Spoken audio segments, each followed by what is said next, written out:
Well, welcome back, guys, to 990 Podcast. I'm Ray, I'm Jay. and we are in February again. Again, yes, we are. February. February? February, February. yeah. The R is always silent. It is. That's It why, yeah, when I'm just so used to it, that's why I have to be like, February. February. Englishing. We are in the love month. Yes, we are. Yes, we are. And last week we talked about the 5 love languages. Yep. That was super fun. That one, I feel like we got to get the spouses one day. Oh, definitely. Because I Yeah. think they're going to have a much deeper and different take than we And did. different- They were like, you got that all wrong, buddy. That's exactly what I was thinking too. But this episode, we're going to be talking about top love movies, romantic movies. Yeah. And when it comes to movies, it's always a good time. Absolutely. I love learning about them, and Jill loves talking about them. I do. My favorite thing to talk about. Honestly. Yeah, Joe's- most dudes like to talk about sports. I like to talk about Movies, yeah. We got to get some movie heads in. For sure. Yeah. But yeah, let's start off. Wait, actually, how you doing, man? Oh man, I'm good. Honestly, this week was taxing. I got a lot to look forward to this week, but the past week's been pretty taxing, dude. So it's good, man. You know, my yard's been neglected. Oh, no. My house is kind of a mess right now. You know how I feel about that. So probably gonna be doing a lot of yard work and house cleaning on my time off. But yeah, man, you know, at the same time, just finding time to just relax and just kind of catch up on some movies. Would you say it's this week has been more mentally taxing or physically taxing? Both, bro. Both? Ah, that's the honestly. worst, huh? Yeah, man. I put in a 13-hour day the other day. But yeah, it's a lot going on at work. But in the end, it just makes my time off that much better, right? Yeah. For sure. What about you? Awesome. Me, I'm doing okay.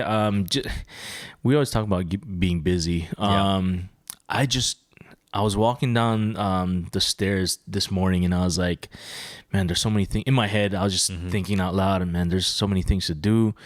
But then I tried to shift my perspective and just be like, this is good. Like, being busy is good because you're not just sitting around at home, and it's different. And yeah, I was telling myself, get used to that. Hey, man. Yeah, no, it's not gonna get any slower. That's for sure. It's not again. Sorry. Yeah. Well, with that said, I'm glad you're doing okay right now. you, sir. I mean, Yeah. it's always a good time when we set up the pod. Huh? Oh yeah, for sure. Yeah, Absolutely. good hanging out. Top movies. I'm gonna start it off, bro. Yeah, please do. In no particular order. My first one is gonna be 10 Things I Hate About You with Heath Ledger and The GOAT. And what's her name? Heath Ledger. I was gonna Heather something. Oh, Julia boy. Stiles. Thank you. Right? Okay. I spaced for a minute. Yeah, no. Well, Julia 10 Stiles. things you haven't heard that movie in a long time. Yeah. For obvious reasons, it's just not been Right. popping. Right. But I feel like this one's under the radar for a lot of people. You remember where it originated from? No, but I'm gonna say not Colorado, but No. Oh, so even deeper than that. Oh, okay. It's What's like Shakespeare, Taming of the Shrew. Oh, Yeah, based okay. off of Taming of the Shrew. Oh, I didn't know that. Yeah. Fun facts. Well, a lot of movies are probably based off. Oh, of absolutely. A plays, lot of Shakespeare's works were reinterpreted, but this is a modern version of that. And I didn't know that. I want to say this was potentially.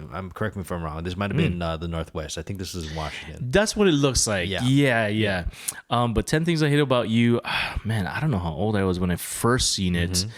But that one, I don't know. I think one of the things I loved about it was Heath Ledger's character in that. Yeah. And his persona and just the way he presented himself, which is kind of like carefree, kind of just as not punk, but he's kind of like live life the way I want to. Right. And they were in high school, right? Yeah. Yeah, they're in high school. Do you kind of remember like the story? The plot? Yeah.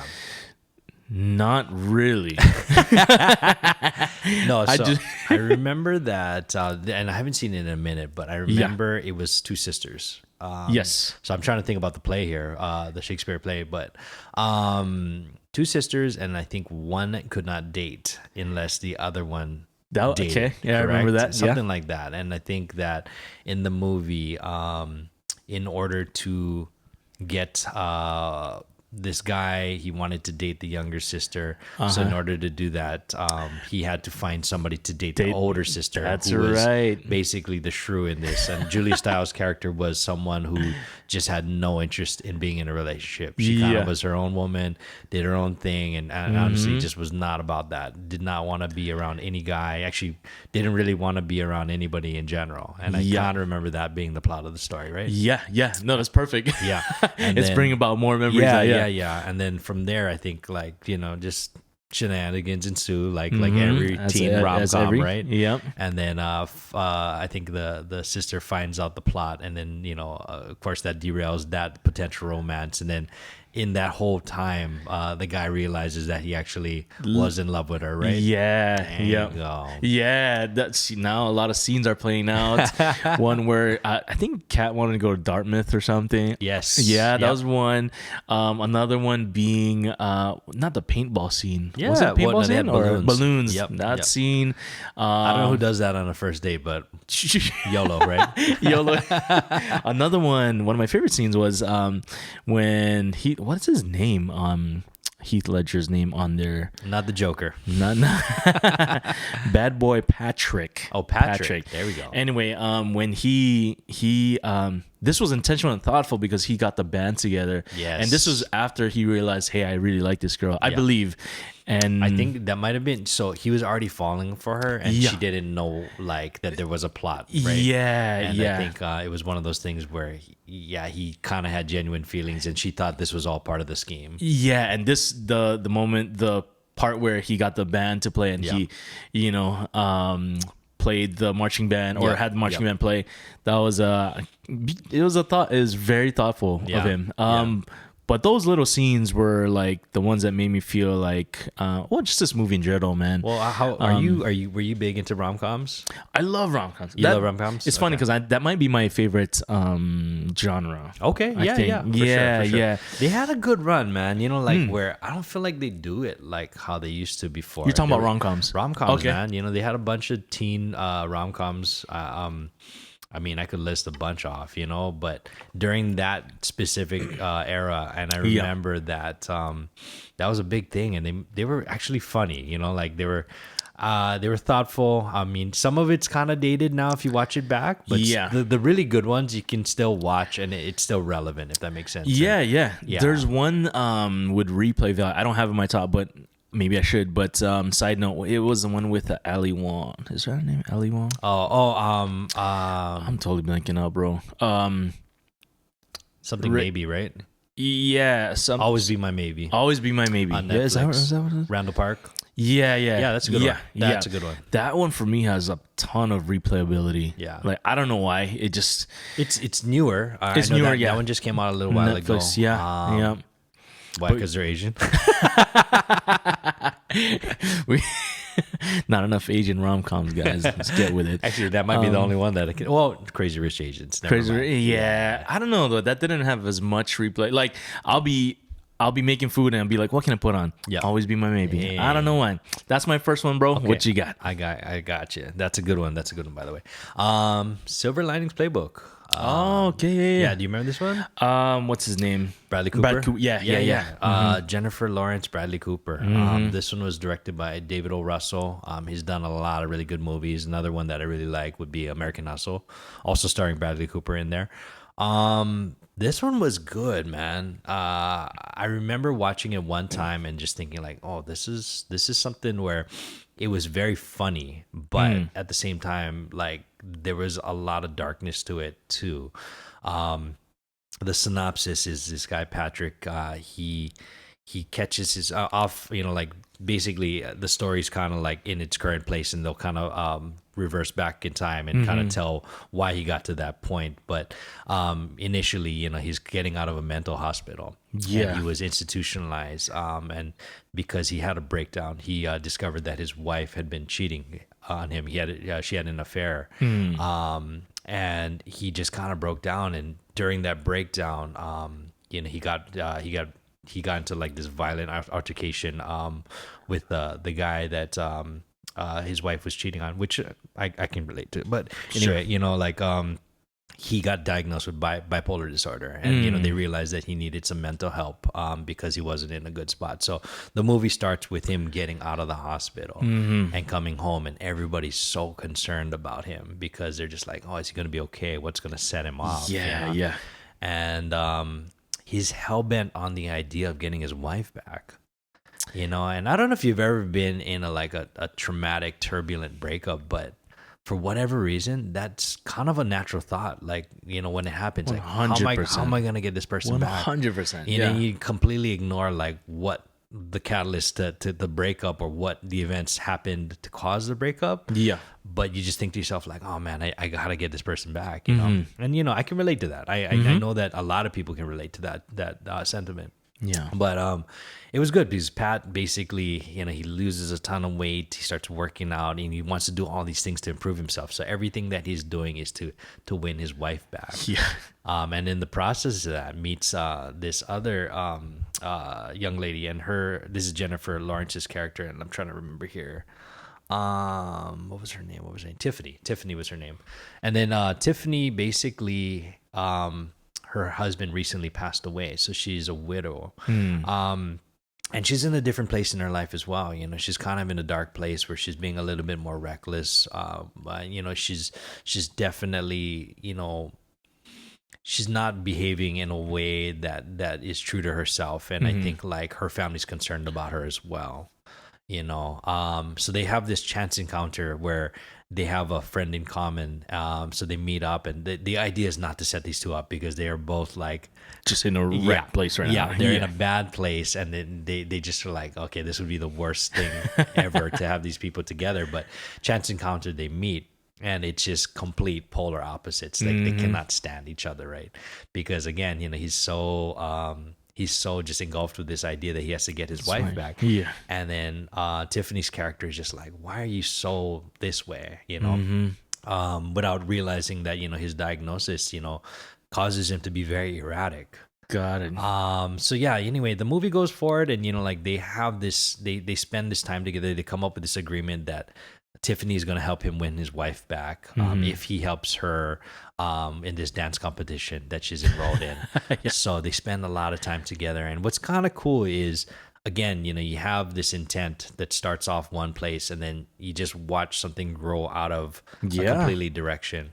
What I really like about it is he's so fixated on the idea that he needs to change who he is to make himself a better person so that he can win his wife back. But the time that he spends with Tiffany, he starts to realize, she helps him realize that he's good enough as is, if that makes sense. You know what I mean? Like with all of his flaws and everything, you know, like she accepts him for the way that he is. And then, you know, in the end, spoiler alert, you know, they discover that, you know, like they're the compatible match, even if on paper they make no sense at all. Yeah. But it's because they kind of see each other for who they are, you know. And I thought that that's honestly, even though it might not be the most typical love story, one of my favorite.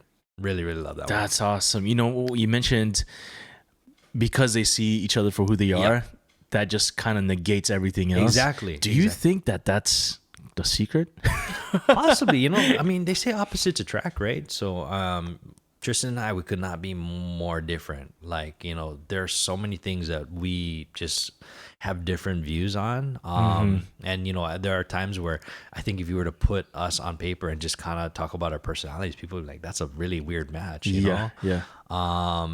But at the same time, you know, we work really well, and I think we complement each other, if anything, you know, rather than pushing each other apart. I think we kind of recognize our differences and are able to work within that.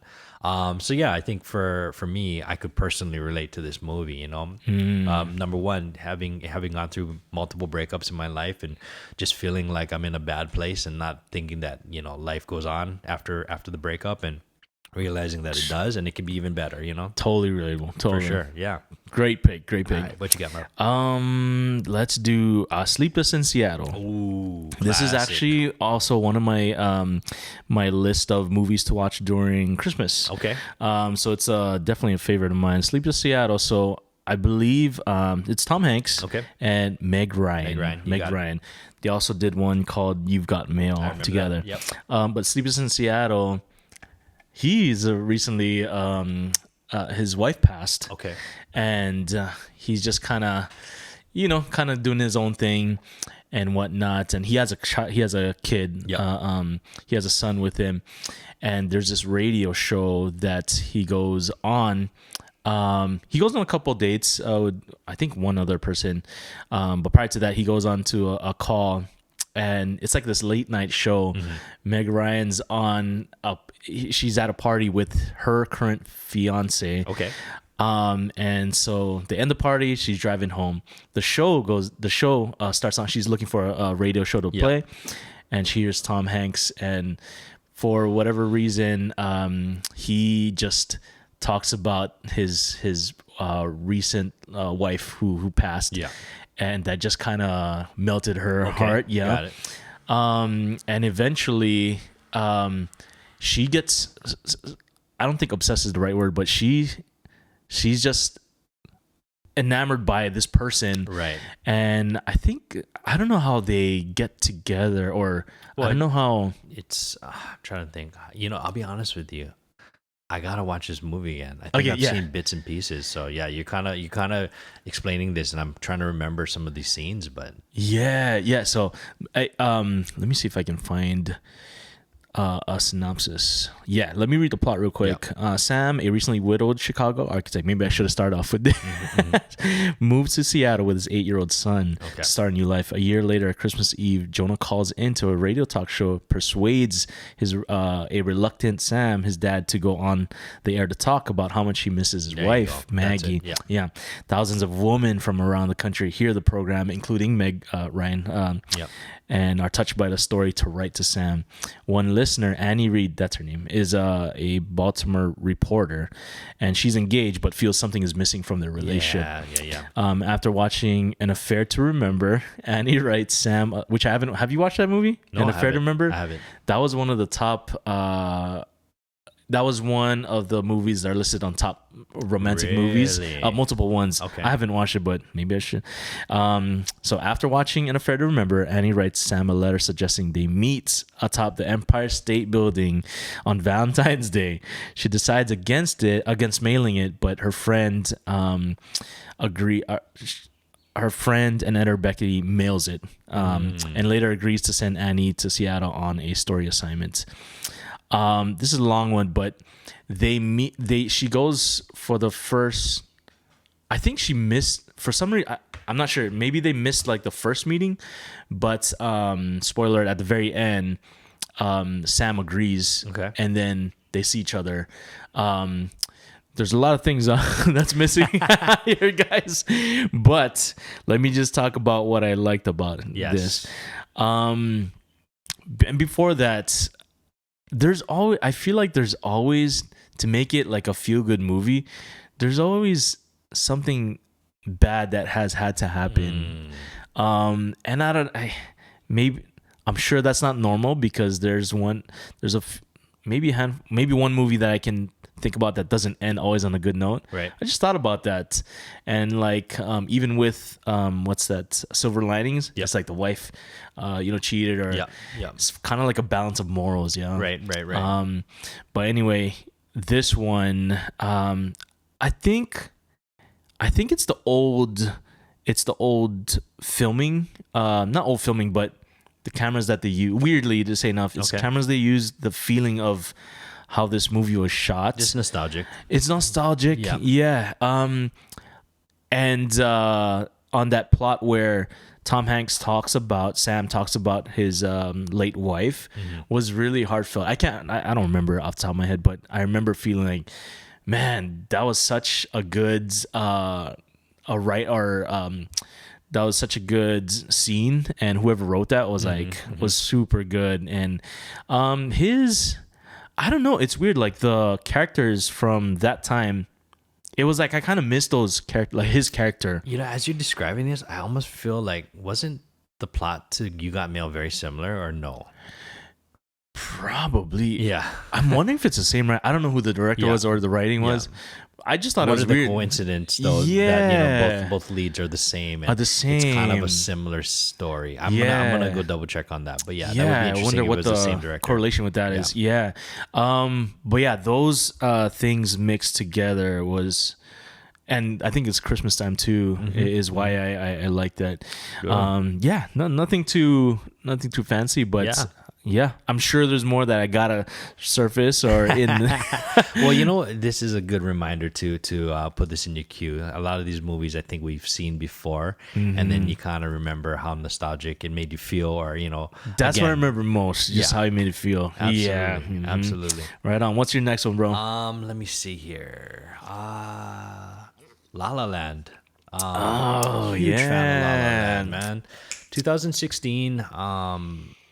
Obviously Emma Stone, I believe, got Best Actress from that movie. Ryan Gosling was in it as well. Did a Yeah. phenomenal job.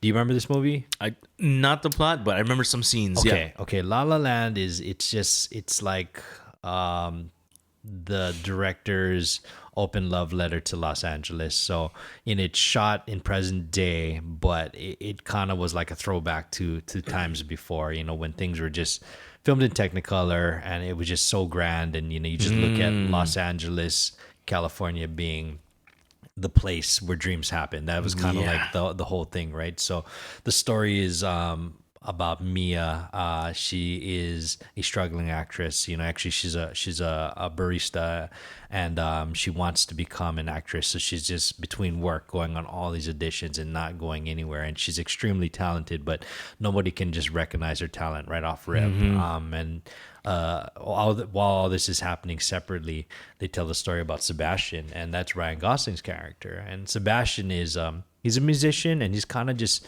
stuck in a rut where he is just so talented, but is just doing things to get by, but his real dream is to open up a jazz club. So, he's just kind of making ends meet to kind of make this dream come to fruition. And they just kind of have this random encounter where, again, it's kind of funny. I think if I can remember, their initial run-in was in traffic, and they kind of had some words, and then the next time they meet, it's just like, oh, you, and they remembered each other. And that's kind of how it started. And then from there, they just kind of hit it off. I think it's one of those things where I remember back in the day, there was this trope where you just annoy the person that you're attracted to, right? And that was kind of how it was. It started off that way, and then the more time they spend together, they eventually fall in love. And what's really great about this movie is, I even though they paint this really idealistic portrayal of not just Los Angeles in general, but just how love kind of develops. Yeah. I also felt like it was really realistic. So you have two people that are kind of just in the start point of their lives when it comes to what they are doing, the dreams that they want to fulfill. And it watches these dreams kind of go, and they support each other through this. Like they're kind of each other's not just cheerleader, but really resource and just support system for each other. And it's really dope because you kind of see their careers kind of go in these extreme trajectories where she just kind of becomes recognized and becomes more and more famous, and he becomes part of a band and starts making all this money and stuff. Yeah. But as this is happening, even though they're supporting each other's dreams, it's taking each other apart from each other, right? And again, in the end, it's not the outcome that the audience necessarily wants. Okay, so in the end, it fast forwards years later, and Mia is this famous actress, and she's married, and she's happy. She has a kid with her husband, and her and her husband decide to go out one night, and then they just end up at this dive bar, and it ends up being Sebastian's jazz club. And that's kind of the last scene. And it's such a beautiful scene because they don't say anything to each other. Yeah. And they just see each other from a distance. They share a glance, and then it just from there goes into this entire sequence where kind of just recaps their love story. And it's just, honestly, like it's one of the most beautifully shot things that I've seen in a really long time. Yeah. There's a lot of dance sequences in it. There's a lot of musical numbers in it. But aside from that, it's just a really realistic love story. And I think kind of the moral of the story is, like you can still be in love with someone even if you're not meant to be with them. Yeah. You know what I mean? Yeah. And it doesn't always have to end on a bad note. Sometimes people just miss each other, like their timelines do not intersect. Yeah. And yeah. I think That makes that's sense. what that movie really explored. The idea, it's like any other time these people would have been perfect for each other, but it just was not their time, and it's sad, but at the same time they can both be happy for each other when they recognize Sure. that they were able to live out their dreams. Yeah. Tristan freaking hates this movie, by the way. I made her watch it and she hated it because she just did not like the fact that they did not end up together. And I know a lot of people actually really were So turned that's- off by that. So so previously to this, mentioning this is this was one of the movies that I thought that just doesn't end up realistic. Yep. Yep. The other one was 500 Days of Summer. Oh, dude, that was an So- honorable mention, man. The concept though is like the battle of morals or whatever, or Sure. outcomes. Sure. Yeah, man, I don't feel good when something doesn't end well. Yeah. So I'm in part of that crowd. There's this amazing sequence in 500 Days of Summer where she shows up to her party. Do you remember that? No, Okay, so no. there's this again was an honorable mention of mine, but I will talk about the sequence because it's so well shot. They do a split screen, and then the way that it shows is expectations versus reality. Oh, Okay, so yeah. he shows up to a party, and expectations was he was going to basically just wow her. This is after time had been apart. They had already broken up, and his idea was like, we're gonna reconnect. I'm gonna show you that I've grown. Yeah, dude, and then I'm feeling it. We're gonna fall in love again. And the reality was, like she wanted to be his friend. Yeah, and he yeah. wasn't ready for that. And it's just so heart wrenching because at Yeah, that party, bro. he finds out that she's engaged, and I was like, oh, That's so genius the way that they did it though. They did it so well. Yeah. And I just, that's one of the reasons why that movie, again, people don't like the outcome, but it's just such a heavy hitting movie because is, yeah. again, expectations versus reality. Yep. That is such a real thing where you go into something thinking this is what the outcome's going to be. And it's not. That's not the Yeah. reality of the situation. Yeah. On La La Land, Josh and I are music. Yep. We love musicals. Yep. So when we watched those in theaters. Oh, the best. And that one was solid. I seen a scene of how they shot his one of the scenes of the piano when he was playing. Yeah. I love the cinematography because they did. It was they a do swing like camera. The swing. They Yep. do quick swings. Yep. It's funny because like certain cameras won't be able to do that without looking jello-ish. Yes. And I don't want to get too technical, but yeah, only like these cameras with this thing called global shutter are able to do that without having that jello Nice, effect. nice. And when I seen the behind the scenes, I thought that was solid. Yeah, it was really, really well done. That scene where the music part where they were like, I think they're doing a duet or something, Mm-hmm. and Emma Stone was dancing up towards a car in the City of moonlight. Dreams. Yeah. Yeah, that one was a solid Oh, one. it's so good. For a moment, I thought Emma Stone was the person, was the lead in Queen's Gambit, but I was like, no, that's not her. Oh no, Anya Taylor-Joy. Yeah. I was yeah, like, okay. yeah. Yeah, that's a solid pick though, bro. Yeah. Next one's probably gonna be Serendipity. Ooh. And you just reminded me when we were. Hey, man. I was trying to think of my top. It's a good one. Serendipity, another one I have to watch during Christmas. Okay, so Kate Beckinsale. Kate Beckinsale. Shout out to Onishi who had to correct me. He was just like, "How did you not know that?" I'm like, "Yo, hey man, it's hard. When you're trying to think of names in the Yeah. moment, you're like, how do I not know that?" Yeah. And as soon as it just pops right in. But yeah, Yeah, Kate Beckinsale. There you go. John Cusack, Hey. which is one of. He always has cool characters with him. Say Anything was another good one for High myself. Fidelity. Never watched that. You're a music guy. You Fidelity. should watch High High Fidelity. Fidelity? Okay. Yeah, really good. Serendipity is a romantic comedy film that follows the serendipitous encounters and near misses between Jonathan Traeger, John Cusack, and Sarah Thomas, played by Kate Beckinsale.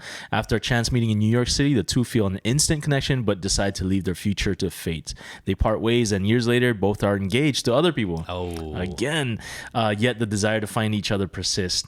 The film explores destiny, love, and the idea that some connections are meant to be, as Jonathan and Sarah embark on a journey to rediscover the magic of their initial encounter. Thank you, ChatGPT, for synopsis. Yeah, you know what's funny though? It's like only Hollywood just make home wrecking like the the topic of romance movies. You know what I mean? Yeah. Like, they both had. I forgot they were both engaged. That's Yeah. late, dude. I mean, that's later down, so it's a little bit more heart wrenching to you, right? Yeah. Oh, Yeah, man. so I gotta watch this again. yeah, serendipity, and I think what I'm just fascinated about and really pulls me in is just serendipity itself, the chance of meeting. Yeah.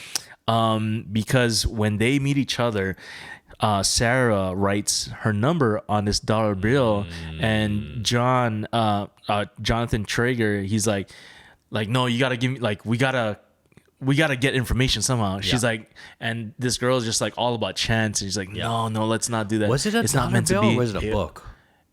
It was a book, and the dollar bill had no. Wait, I know the book. They came to find the book later. Okay. Or was the dollar bill on the book? I'm trying to remember. They were Christmas shopping. They were Christmas shopping. Then they ran into each other because they were trying to get the same gift, right? Wasn't that how it started? Okay, it mustn't have been a book then, yeah. I'm trying to remember. Okay, I'm sorry, man. Hey, man, let us know in the comments. But yeah. I'm guessing it was. I don't know. It was a dollar bill or a book. Okay, got you. That she wrote her number on. Got it. Okay. And so she leaves, and let's leave it up to chance. Yeah.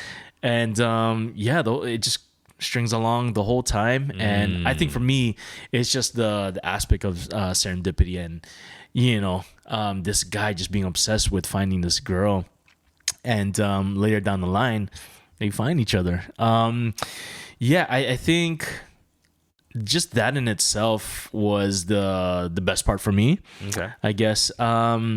And Christmas movies are, I don't know if I consider it a Christmas movie, but it was during Christmas times that they were in Macy's. Some department store. Yep. But yeah, I don't know. There's something about this era of romantic movies that, for me, almost gave me the same feeling as Sleepless in Seattle.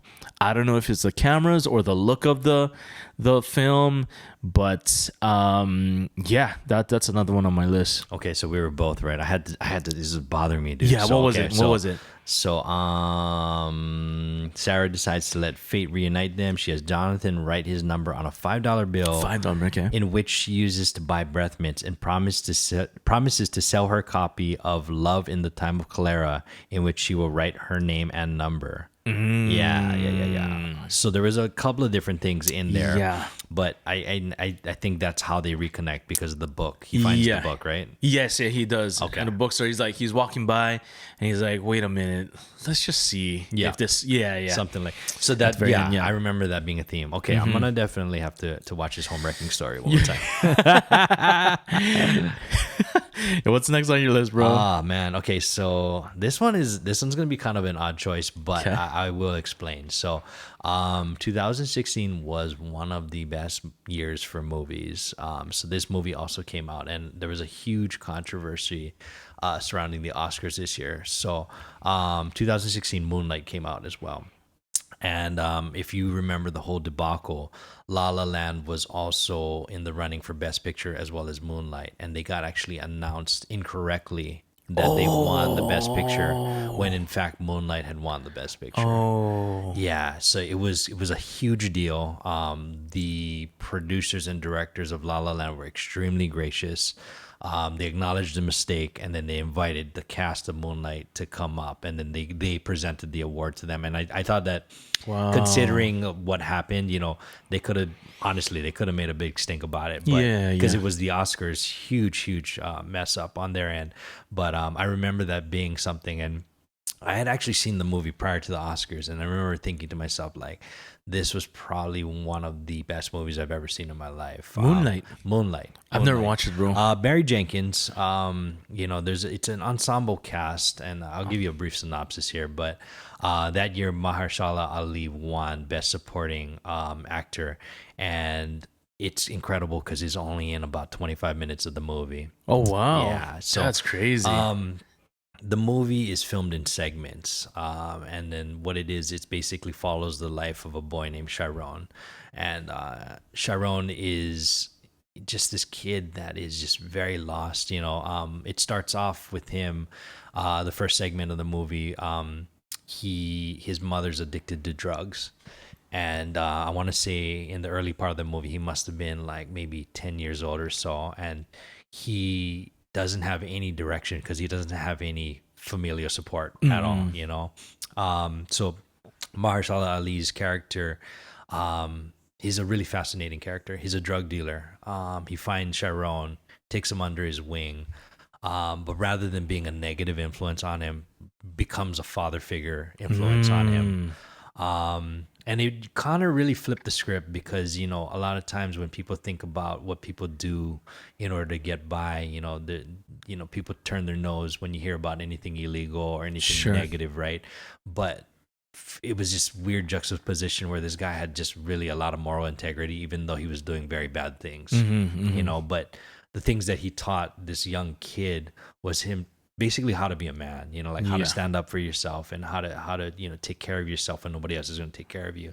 So in that sense, it was kind of a different type of love, if that makes sense, right? Yeah. It might not have been romantic, but this kid had not received that type of love before. He was just very insecure and uncertain, and then it moves into the next segment, and it's kind of interesting because just in that initial segment where Mahershala Ali is in, you're just so enamored with this character. You want to know so much more about him. And then it cuts to the next sequence and you fast forward, another 5 years or so. And then you find out that his character had died off screen. And they don't say how he died. You know, like, again, he had a dangerous lifestyle. So it could have been a violent death. It could have been anything. But, and now he's alone again. And, Chiron is basically in high school and is just as insecure as ever. And can't depend on his mom or anything like that. And the only person that's taking care of him is Mahershala Ali's character, his the wife that he leaves behind. Gotcha. So she's still taking care of this kid, and basically he's just kind of like the support system that he needs. But it's just him going through life very lost. And at this point in his life, he discovers that he's gay. He didn't know like why he felt so different than everybody else. Sure. And then at this point in his life, he's really realizing that, I think that he's gay, right? And it's his first time that he has an encounter with another male. And it's interesting because, the way that they paint it was just really heart-wrenching, where you just feel for someone that is just living life and cannot be themselves. Whether fear of judgment, whether just self-loathing, or for whatever reason, he has never felt comfortable in his own skin. So some things happen in that era of his life and that are traumatic, and then it fast forwards another 10 years or so, and that's the final segment. And at this point, he's a grown man, and he's unrecognizable. Obviously, they use different actors to portray at different points in his life, but it looks like at this point he's a grown man, and he's just kind of a take no shit type of dude. He kind of followed down what he learned early on, so it kind of alludes to the fact that he might be like a hustler now type of thing. Got it. He's this big buff dude, and then he just people are afraid of him, you know what I mean? And then it's interesting because he goes back to his hometown. He's been away for a minute, and then he goes back to his hometown and just by chance reconnects with the guy that he had his first sexual encounter with. And it's interesting because that was his first and only time that he had ever been with a man. And he basically held on to that feeling the entire time, and he had never been with anybody else. So he kind of lived his life in the closet, where he was still ashamed of who he was. You know what I mean? And so the way that the movie wraps up is he has this encounter, he reconnects with this guy, and even though time has passed, they didn't release those feelings that they had for each other. And it's kind of the reason why I think it's such a good love story. It's not necessarily that romance, but it's him kind of learning to love himself. Got it. Makes sense. Got it. Okay. Yeah. So you got where he started from not having any love in his life and just discovering it in different places and kind of piecing it together and still not feeling like whole. Sure. And Yeah. then finally, in the end, realizing that, in order for me to ever have love, I need to be able to love myself. And Yeah. that was kind of the whole lesson of the movie. Mm. Super heavy, but that's a definitely recommended watch. It, Yeah. 100, even though I love La La Land, it 100% was the better movie that year. Oh. Yeah, and I highly recommend it. It's a A24 movie, so if anybody hasn't seen it before, you should definitely take a watch. I was looking at the information. I was like, oh, A24. Hey man, they don't miss, brother. They don't miss. It's so funny, right? There's like all those memes about dudes that like A24 movies. Yeah, I'm that guy. If I see that logo, I'm like sold. Yeah. Without even reading anything about it. I'm like, I'm watching this. Yeah. I gotta check that out though. That's Yeah. crazy for someone to be in a movie for just 25 minutes and Hey man, if you watch this Must be performance, really- yeah. oh, brought me to tears. Okay, so I watched this movie at Dole, and I remember thinking like I had heard about it, Yeah. and it didn't get a lot of buzz. It got all the buzz after the Oscar, but but it's funny because then everybody watched it later. But when I saw it, I remember there was like maybe 2 people in the theater, and I literally started crying because it was like such a good movie, and there was just so Yeah. many scenes that just moved me where I was like, man, this is just incredible. Just not just acting, but just like it's an incredible story of Yeah. just kind of just self-acceptance and love. Yeah. Yeah, man. Awesome. I put that on the list for There you sure. go, for sure, for Moonlight. sure. Next one's gonna be going back to RG Ryan Gosling Hey. is The Notebook.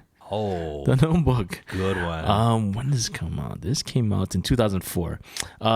Notebook is a heartfelt romantic. I'm gonna read off this.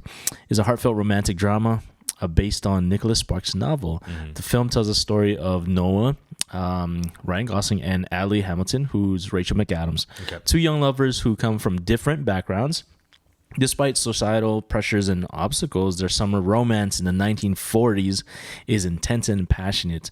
However, circumstances force them apart, and several years later, Noah and Allie are now engaged to other people as... Ray, I feel what like is- I have. what- you have a I type guess of I know movie that you like here. I do. And this is a great podcast of self-discovery. Hey, Are now engaged to other people. Reunite. The movie unfolds as an elderly Noah recounts their love story to Allie, who is suffering from dementia. The film explores enduring love, second chances, and the power of memories. I don't know, man. This movie. When was it? 2004. Right. That was 20 years. Yeah. That's crazy. This movie, what was it about this movie that I really liked? I think I like feel. I mean, everyone likes feel good movies, right? But this one, I just like a classic love story, man. It was. Absolutely. Absolutely. And the classic tale of a rich and rich, Yep. one rich and one poor, Yep. right? And I think this one was the concept of that in itself. And then I remember the scene where I think Ryan's just working on the railroad, and then Rachel McAdams there, and that's kind of like the scene where they caught eye of each other. And I was like, okay, this is gonna start the romance or whatever it is. And then of course the classic scene of them getting back together. I'm just throwing out what's popping out in my head. Yep. Kissing in the rain. Kissing in the rain. That's- What do you want? Yep, What yep. do you want? That's a iconic scene, I feel like. Yeah, I love that meme where it's like, what are you gonna eat for dinner? What do you Yeah, want what for, do eat for you- dinner? Right? What do you want? Yeah. But can you imagine Ryan Gosling? I mean, how good of an actor he's got I feel like range. Yeah. He's got range. You know why? Because he can definitely make you laugh, but he's got the range to make you cry as well, right? And that's kind of like the sign of a good actor. Yeah. I think that a lot of people know him from this movie. This is probably the biggest. This was his break, but he's also been in some really other good stuff like Crazy Stupid Love. Have you seen that? No. That's another good one. Steve Carell and Emma Stone's in that Oh, that's too. what you were saying. Yeah. That's a really good one. Okay. But yeah, man. I mean, even the weird ones that is in like Drive Drive's a phenomenal one. You know, there are movies where he shows that he can do multiple different types of roles and characters, and I think is definitely one of the better actors out there. Yeah, he's got that Kenergy. Yeah, yeah. With Rachel McAdams, Yeah. I thought they cast. I mean, I don't know too much. I just thought she was perfectly casted because she has that 90 the early that look for Yep, that era. yep, She has those not sharp features, but kind of that bubbly. Yeah. I She thought- looked like she was from that time. Yeah, they yeah. definitely. She was in Mean Girls prior, and everybody just remembers her in that. From that. and I didn't even recognize her, because she had a different hair Oh, color, wow, different yeah. hairstyle. But yeah, she's just such a despicable character in Mean Yeah. Girls, and then you just totally fall in love with her in The Notebook. And I you're wonder like, if that had to do with people's perspective on Sure, absolutely. But again, once again, just showing that acting range. Yeah, So, yeah, for sure. I think one of the another concept that I like was her just going against her father's will Oh, yeah. out of to Yeah. get this love and whatnot.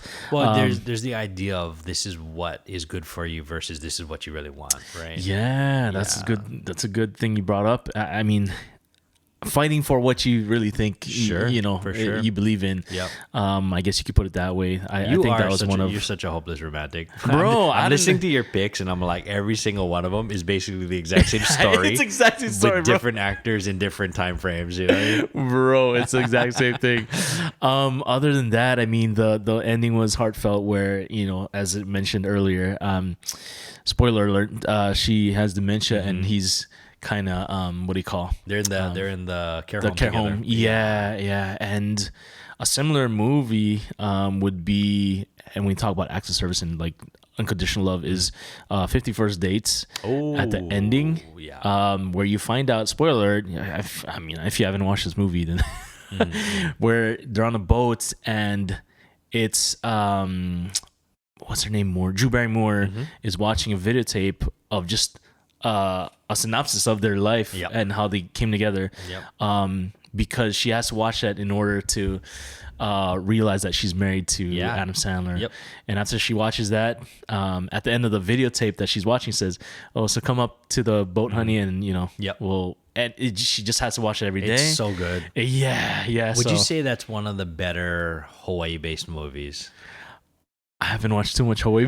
Well, I mean, what I mean by that, like that take place in Hawaii. A lot of times, and again, I know that there's some scenes where people are like, "Oh, that's not how locals act." or Yeah, whatever, you talk about- But yeah. I loved the way that they portrayed Hawaii in that movie. You know Yeah, what I mean, yeah. where like it was, the places they filmed, the characters that they used, like it kind of showcased, the warmness of Hawaii, if that makes sense. It made it Yes, like a place yeah. you want to be. You could feel that there was intention to communicate who Hawaii was. Yeah. It might not be like what the locals really think, but I think the I think intention was there. the locals love Rob Schneider. Yeah, That yeah. character was the best, right? Yeah. I mean, if he nailed it though.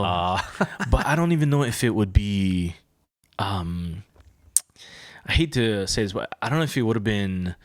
People would have been like, "Oh, that's weird" or whatnot. I don't know. It seems like it seems commercialized the way that it was. You know what I mean? It was, but I think if you kind of keep perspective of what the movie is, and if you have sensibility of the types of movies that Adam Sandler tends to make, I think there was a lot of thought put into this movie. Yes. But also people don't realize that, Adam Sandler spends a lot of time in Hawaii. He's a part-time resident here. So he loves Hawaii. He's done multiple movies in Hawaii. But yeah, man, one of his classics for sure. Yeah. 50 years. Oh, that wasn't even part of the list, but yeah. Bonus. There you go. All right, bro. What you got? This one's good, man. Eternal Sunshine of the Spotless Mind. Yeah. I was cringing, so I listened back to our podcast, and then we had spoken about this movie briefly. Yes, and yeah. I called it Eternal Sunrise. Yeah. And I was like, why did I say that? And I don't know why I didn't correct myself in the moment. I just let it rock, and I'm like, now everybody thinks I don't know this movie, but I love this movie, Yeah. But yeah, so basically Jim Carrey and Kate Winslet, right? So Yeah. the movie is about Joel and Clementine. They have this just chance encounter where I believe they're both on a train going to Montauk, upstate New York, and they just they have this instant weird attraction, and I like it because they had really quirky characters. Yeah. You know, like where she was really erratic and he was very nervous and reserved, and you know, she was kind of out there and weird, but like again, you know, if you kind of talk about the plot, obviously isn't very realistic, but when you talk about just how humans are in general, Sure. where they're just different quirks in their personalities, I thought this kind of nailed it, you know, where Yeah. they were really very realistic, the way that they approached the world and the way that, you know, the lens that they saw things in, you know. And this is one of the movies that the first time I've seen Jim Carrey in a different light, I guess. Absolutely. Yeah, You know, and he definitely nailed this. So Joel and Clementine live in a world in which technology exists that you can erase memories. So where they are when they start the story is basically they've recently broken up after years together. They've shared this entire love story.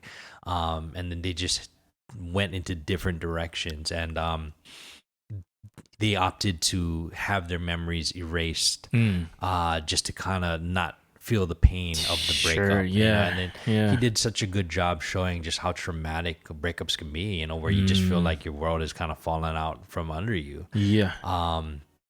And, you know, so Clementine goes through the process, and then he also decides that this is something he wants to do. Midway through him erasing his memories, he decides that he's still in love with her. And, you know, like basically he's lost so much of his memory of them. Yeah. And he has to kind of fight his way back, not only to retain his memories of her, but also find a way for her to remember him and fall back in love with him. And yeah, it's a high level, you know, in essence, it's a sci-fi movie, right? This technology does not exist, and Yeah. I don't know if it ever will, but it's just one of those things where I just felt like they used a concept that is just really kind of far left, and, you know, made it relatable in the sense of everybody's been through heartbreak. Yeah. And, you know, how do you move past that? And, you know, how do you know, we talked about Silver Lining Playbook, where, you know, somebody's trying to get somebody back and they decide that's not what they wanted. Yep. What happens when you realize that the thing that you thought you didn't want is really what you want, you know? Yeah. Yeah. So that was interesting. And I don't know. I thought it was super romantic. You know, I thought the way that, you know, he approaches things, where he has a memory of just the good, and then he realizes that there was a lot of bad there too, and he needs to realize that that was part of their journey. Yeah. You know, like yeah. he wants to hold on to just the good memories, but once he realizes that the bad memories kind of help build the relationship as well. Life lessons. Exactly, you know, and then I think that was why it was such a romantic movie, because it was realistic in the point of view of you have somebody that just has the full picture of what it takes to be in a relationship and be in love. So Yeah. that was a good one, man. Yeah. That I gotta watch that again. Yeah. That one's I think I'll probably just watch it like off just randomly one time. Yep. But yeah, again, like with Jim Carrey, I was just not weird. I was just kind of like, oh, that's crazy. He's playing Different character. yeah, frame, different characters. Yep. Yeah. I think we're headed to our fifth last one. We closing it up? Yeah, man, go ahead. Closing it up? Okay. My last one's probably gonna be A Walk to Remember. Hey, this is if I'm wrong, correct me, but I think Nicholas Sparks wrote this one as well as The Notebook. I guess I love Nicholas Sparks, guys. Hey, man. Got that spark. I don't know. Did he write it? I'm pretty sure. Nice. A Walk to Remember. I gotta read off of ChatGPT. Jill is a movie head. This is how you. This is how you know if someone's a movie head. They just like go off the dome, and be like, "This is the synopsis. This is what happens." This is synopsis right here, guys. All right. A Walk to Remember is a coming-of-age romantic drama based on Nicholas Sparks' novel. Hey. You're right. The story revolves around Landon Carter, who's Shane West, a rebellious high school student, and Jamie Sullivan, played by Mandy Moore, a compassionate and religious girl. When Landon is forced to participate in the school play, he seeks Jamie's help, leading to an unexpected friendship and eventual romance. As their connection deepens, Jamie reveals a life-changing secret to Landon. The film exposes themes of love, redemption, and the profound impact one person can have on another's life. So one of the things that the music for this was, that one song from Mandy Moore. Yeah. Just iconic in my world, I guess, because I feel like everyone knew this song after this movie. Another thing that I just really stamped a memory was just the concept of Landon, who is just as jerk almost. Yeah, he was. He was a jerk He was. what's her name? Jamie. And just eventually turns his life around after his relationship with her. And Well, just, she doesn't give up on him. I think a lot of people give up on him, and she doesn't give up on him. yeah. Like she can kind of see the good in him, right? Yeah, and that's another concept that's thank you for bringing that up. Yeah, I think that mixed with just how the timeline went, and then spoiler alert, if you haven't watched this is probably one I would ask you to watch. Walk to remember, she has cancer, leukemia. Yep. And the very ending, he proposed. I mean, he proposes to her, right? They get married. They get married. Yeah. And then eventually she passes. Yeah. Yeah, man. I'm getting like I mean, I don't know why I'm getting teary, because I maybe it's the fact that, you know, from his perspective, it's like, shoot, this girl has been just so monumental in my life and changing who I am for the better. But now she has to go, like, Yeah. damn, like that sucks. Like it does. And I think that's why what made it super not relatable, but just super heartfelt. There's a lot of scenes in there that I'm not remembering, but one was when he decided to build her a telescope, and he names one of the stars after her, if I'm correct. Yep. Just little things like that. Going back to Hopeless Romantic, bro. Man. These are the things I probably would have. Yeah. But yeah, man, I think one of the biggest ones was just that in itself, him changing and this girl not giving up on him, and the fact that, you know, it's coming. Yeah. That hurts a lot. It does. That hurts a lot. I think what it does, though, it explores the idea that you don't need to spend a significant amount of time with somebody to have a deep impact in your life, right? So you talked about the people you knew that that decided to get married, you know, off rip, like they just instantly just knew. So yeah, I think even though they had a finite amount of time together, the impact that she had in his life was so positive, you know, and significant that it was worth it, even though the outcome obviously was, you know, devastating, but it was worth it to him to be able to have that time with her, you know, and I think that's kind of interesting too, because a lot of times we think about, just, it's just, I hate to say it, but time and position, right? People always talk about tenure and, you know, just like, okay, I've spent so much time with this person. That doesn't mean that, you know, I don't know, not to take away from anyone's love story, but that doesn't negate from people that have spent less time, you know, like their love stories can be just as significant and just as meaningful. You know, it's all about the experiences. Right. Yeah. Another scene was,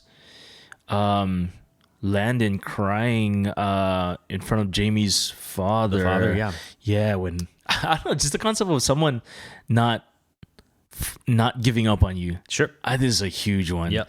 And when I kind of relate that to my life, there's people in my life that I know that haven't given up on me, and that just humbles me in a sense, because man, you just want to find those, you want to hold on to those people as long as you can. Yay. And with this movie, it's just for a short time. It's a good one. But yeah, it's a good one, man. That's my fifth one, bro. Man. Yeah. What you got? Let's close it out. Let's close it out. Well, a couple just for any of the viewers or listeners here, I just wanted to give a couple more honorable mentions just to add to your movie queue here. But Brooklyn, have you heard of that before? Saoirse Ronan is she's such a good actress. Just real quick, like it's just she's an Irish immigrant. I want to say this is back in the 1950s. She moves from Ireland to New York and basically falls in love with someone there, but her whole life is back in Ireland. So it's this struggle of, you know, like, even though my life is here, like, is is it worth it for me to be here now that I have a new life? And sometimes it just kind of explores the concept of sometimes you have to give up something to get even more, you know? So that's a good one. Brooklyn's a good one. Punch Drunk Love. I've talked about this before. Adam Sandler. Again, showing that range. Dark comedy, you know, there's some really, really laugh out loud moments in it, but inherently it's just about a guy who's just really not in a good place in his life, and you know, like find somebody that sees him again for who he is, and just accepts him for who he is. And that's a great one if you haven't seen that one either. Last one that I would say would be Once, and it's an incredible movie. This director, and it's just escaping me right now, it's an Irish director, has done some really good. I think Flora and Son is his last one. He also did another one called Sing Street that's really good, but all revolving around music. Once was this movie where this guy just meets a girl and then they help each other. She helps him write music, and you think it's gonna go one way, but then you realize like they were in this portion of their life together to propel them forward in different directions, you know, so it's kind of a different love story in that sense. But those three movies are good. My final pick is my favorite movie of all time, and I think anybody that knows me knows that it is Lost in Translation. So 2003, it's an old movie, over 20 years old, but to me, timeless. Bill Murray, Scarlett Johansson. This is one of her big breakout roles, and for Bill Murray, I mean, obviously he's goated, but this is my favorite role he's ever been in. Follows the story of Bob Harris, who is kind of a washed up actor. He finds himself in Japan doing endorsement gigs right now. So he's doing Centauri whiskey. And yeah, you know, he's just kind of doing things for a paycheck at this point, has kind of lost passion for acting. Still very recognizable, very famous.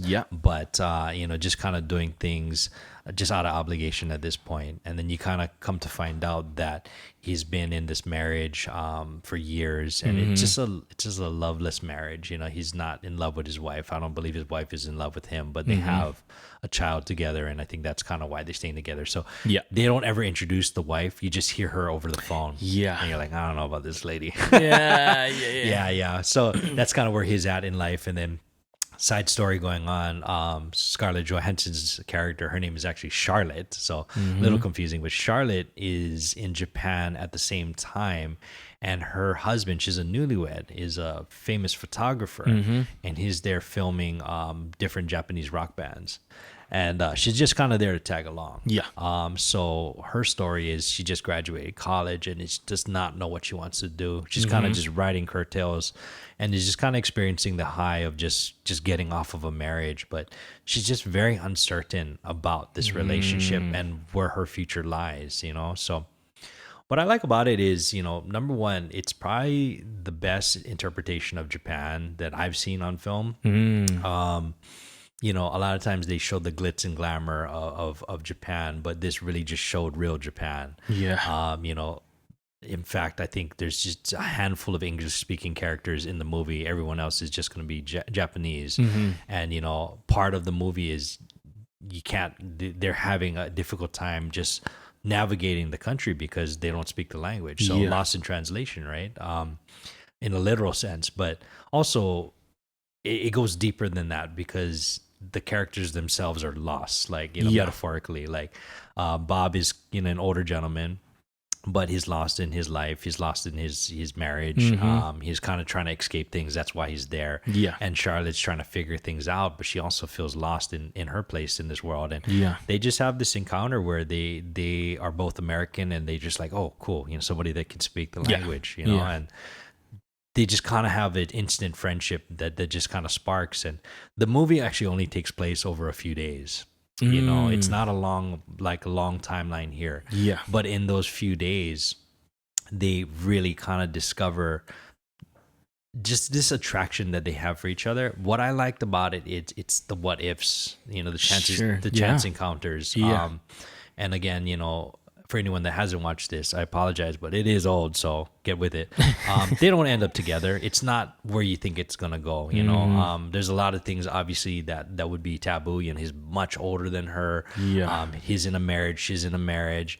And I think they both recognize it's not gonna work. You know, but this attraction that they have is just so strong and it's so compelling because even though they're at completely different points in their life, they can kind of see each other and they recognize that, hey, you know, there is hope, you know, like I'm not in a hopeless situation. And there is also, you know, chance that, you know, like I can find happiness again. And for that brief encounter that they have, they're very happy.